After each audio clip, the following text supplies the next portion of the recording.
We're checking in with Broncos Country Tonight's Ryan Edwards, who is down in Alabama for this year's Senior Bowl. First off, Ryan, this is the very first time scouts are seeing players in person this year and will be probably one of the few opportunities to see them, with the cancellation of the combine and everything.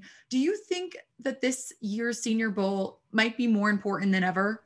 Yeah, I think that's a good point to bring up. I mean, the reality is without the combine, without some of these pro days, and you got to assume like quite a few of them are not going to happen.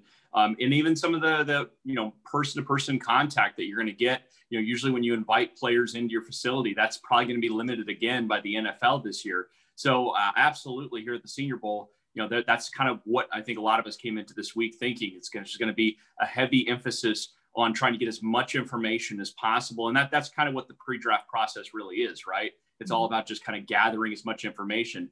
A lot of these guys are kind of day 2 prospects and day 3 prospects, but there's a few top 50 guys in there. Definitely a couple that will make it into the first round. So for the Broncos, whether it maybe not necessarily top 10 guys, except for like Devontae Smith, but otherwise, they're going to try to get as much information, especially when you get into the meat of the draft. That's where a lot of these players come from. Yeah. And going off of that, based on what you think the Broncos' needs are this year, who's caught your eye? Who could you see being a potential good fit here in Denver? Yeah, well, I look at the secondary quite a bit because, the Broncos have some defensive needs, right? I think it became apparent last year when you were dealing with so many injuries that your depth really got tested. And, I talked to Vic Fangio last year at the Combine, and he pointed out every single year you have to be in the market to draft cornerbacks, to draft defensive backs, because that's just kind of what the league is. So, for me, I came into this week thinking, okay, I want to see how some of these guys in the secondary look. A couple guys, Richie Grant from UCF is a guy that I was pretty excited about because, first of all, wears number 27, like my good friend Steve Atwater. But also, he's kind of a playmaker on defense. He's a safety. But again, you need some versatility there in the back end. Afitu Melifonwu out of Syracuse is another guy that I know that my co-host Benjamin Albright's really big on, and I like him quite a bit too. Again, versatility. And Hamza Naziruddin, another really good, talented player that has some position versatility that, again, you could kind of play him up a little bit linebacker, you can have a safety, and he has the length potentially to even play corner at times. So for me, I'm kind of coming into this week thinking, okay, I got to look at the safeties, I got to look at the cornerbacks, and that's where the Broncos probably are going to be looking early on in this draft. Well, I have to say you nailed some of those pronunciations. It seems like it's going to be a tough draft again with hard names to pronounce, but I know it's still early in the week, and you mentioned, some of this year's top prospects. Who made a good impression early on so far, maybe yesterday? Well, I thought one of the stars was no question Jamie Newman, and out of Wake. And it's interesting because he was an opt-out this last year, and we definitely saw some rust out there with some of those opt-outs, wondering what that was going to be like for him. Mm-hmm. But I thought he put on quite a bit of a show. It's always interesting in Senior Bowl week because this is my 4th straight, and guys that impress on day 1 don't necessarily always are the guy at the end of the week, the ones that we're still talking about. So having a good day 1 doesn't necessarily mean a lot.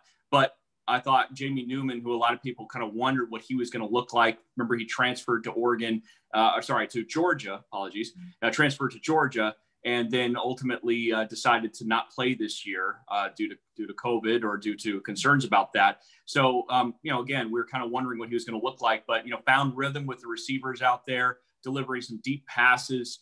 He had guys like Kadarius Toney out there who's going to be a first-round pick, so that helps a little bit. But otherwise, I found the Clemson receivers really easily, and otherwise, I thought he had one of the best days. Yeah. You mentioned that you've been going down there for the past couple of years. How has this year been different than previous years, in regards to COVID? Well, the first difference is we're at a different stadium, which is absolutely not. It's a nice stadium. It's a little bit of a drive from where we're used to going, but definitely a little bit of upgrade. And they're just working really hard on keeping people, socially distant from each other where possible. A lot of times the hub of things down here is at the Renaissance downtown.